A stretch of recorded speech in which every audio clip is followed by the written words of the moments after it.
Hi from Bugeye Guys, and welcome to another update on our concours project for the very first production Bugeye Sprite, car 501, which is effectively number one, at least the first production car. And we are preparing this for a national concours, which is 2 weeks out. We have this thing just about finished, which is awesome. So there are a few little details that we have to come, but by and large, the car is ready. We keep making little corrections and adjustments of routing and fittings and colors and lots of little details coming together. The interior is done but well covered so we don't damage it while we're climbing around and fixing things. And we have the top ready, we have the trunk done, we have our new green gas camp finished, and we have a train coming. You may hear that go by.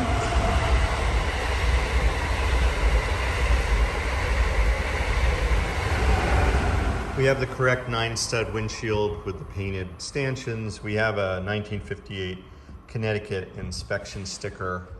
We have the correct wipers with the right logos. All this stuff is detailed in the concours standards, and it's now all on this car. So we've done everything we can to make this car exactly factory correct. And you'll also see here, these are the right coloration, the proper wheels. These are the right Sprite Mark 1 holes, and then there's also the rivets on the back. There's 2 rivets on each of these legs. You can't see it from the front, but that's all correct wheel stuff. These are the correct rubber doohickeys there for the nose, and there are none on these very early cars. These little towers that you see on the later cars, they're not here. So what I really wanted to show you in this video, though, is something that came out of this concours project that I'm really excited about, and that is about air hoses. Now, traditionally, this is the air snorkel that was available, and it's a very rigid unit. This is sold by a lot of manufacturers for many, many years, and it just kind of became the one that people were using. And the problem with these is we've gone through hundreds of these. We take them off all the time for service, so we manipulate these each and every day here in our shop. Remember, if you're just meeting us, we've sold 365 of these cars or so.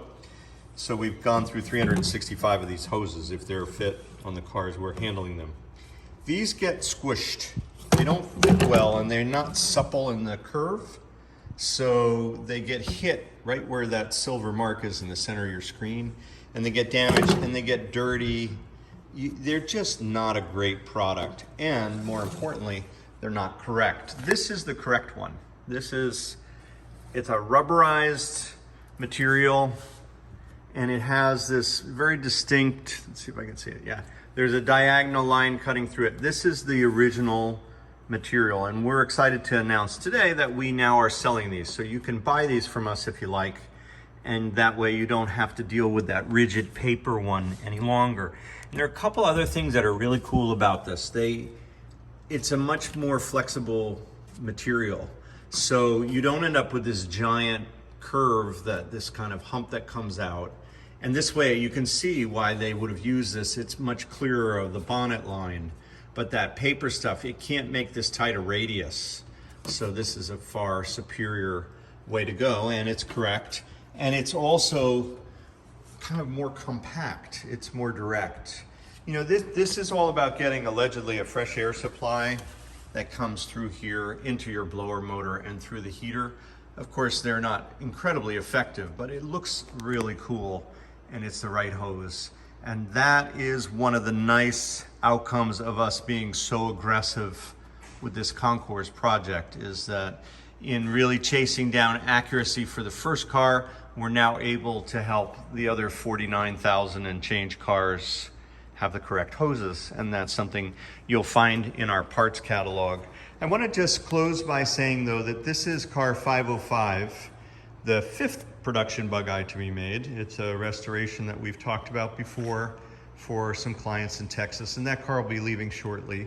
This one is more of a driver Bugeye. It's not really about the level of detail work that went into 501, but it's really cool to see these two very early cars side by side, and something we'll probably never see again once this car leaves for Texas. The other thing that's interesting is that you can see the difference between a radial tire on a wire wheel with a knockoff spinner and the original skinny little bias ply tire that would have come new.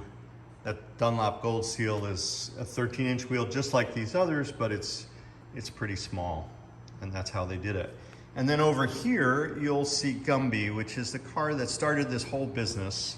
Gumby just has had a wonderful upgrade and makeover in a subtle way. So, you know, really this last few months has been about subtle details for us, and this is a whole nother category of details. We've just painted these wheels color matched green to the body, and it's a stunning outcome. I'm really excited about this because it just makes the car that much cooler. This is a 13-inch Dunlop tire.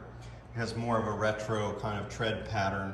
So these subtle details of the look of that tire make this car, which couldn't be further afield from 501, into something that much more super. It's just a super Sprite. That's about all, the only way I know how to describe it. Here's another detail. We just made this a flip forward nose so that I can also give my back some rest after all the millions of noses I've lifted. So now this flips forward, which was a popular add-on. If you're unfamiliar, that reduced the workload of opening the hood dramatically and also improved engine access. But we made, the important part is, for this video, is we made these green, Kenny just did an awesome job making these green straps to match, again, to color match the whole theme of this particular Gumby green and all the various ways we put those green colors together. So this will be at the Austin Healey Conclave in 2 weeks. This is the 2022 event. And then this other extreme detail version, detailed to the nines, but in a very different way. We'll also have this at the Enclave or Conclave in Pennsylvania here, coming soon from Bugeye Guys.